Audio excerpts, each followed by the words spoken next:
Hello everybody and welcome to today's Daily Splat. Now, normally on these I make a point of not talking about politics or religion generally because, well, I like to try and, just talk about the things that aren't important in life with this trivial medium. But I'm going to be talking about something to do with religion today, but to be honest it is more to do with irony.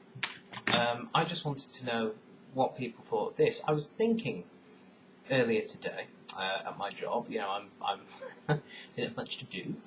Well, I did, but didn't require any sort of great mental focus. So my mind was wandering as I was feeding paper into the shredder, and I was thinking about. I was thinking about Jesus. The reason being is that.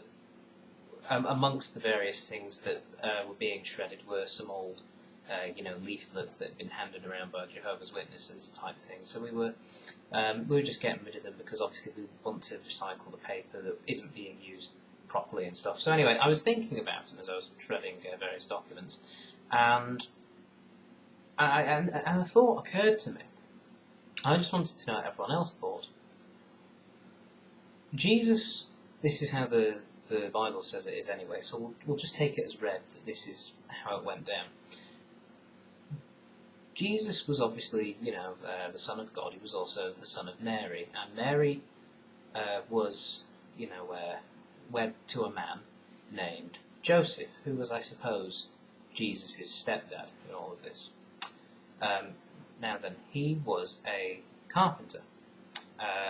And obviously, he worked with a lot of wood and nails and that sort of thing. And apparently Jesus himself was pretty handy with the old, able to build tables and chairs and that sort of thing.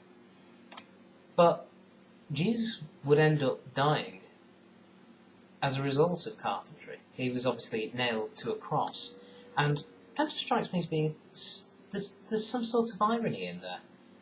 And it only just occurred to me the other day, like if you were to, I don't think he's done any carpentry since he, went back to, heaven, if that is where he is. I'm pretty sure he'd be put off nails a bit after they were driven through his hand and all that. And it just struck me as being a little ironic, really. It'd be like, say, there was a film, just using this as a very fictional example, where somebody was working for an evil bakery. They weren't evil, but the bakery they were working for was evil. And they didn't realise that what they were actually injecting into the donuts was in fact poisoned jam and not real jam, and then they were killed when their enemies force-fed them poisonous jam donuts. Okay, that analogy's not very good. Point is, I just thought it was slightly... I'm just wondering if it ever crossed his mind while he was up there, because obviously crucifixion is a very long and slow and painful death. Many people would beg, who were being crucified, would beg with the Roman soldiers who were, going past, please kill me, just stab me in the chest so I can bleed and die quicker, because it could take days to die on the cross. So obviously he would have had a lot of time to think about this sort of thing, and I wonder if while he was up there he was thinking, I remember building something like this once, or did he think, oh, the craftsmanship on this is very good. I'm just wondering if that ever crossed his mind. Probably not, but it's worth thinking about. Or maybe it isn't.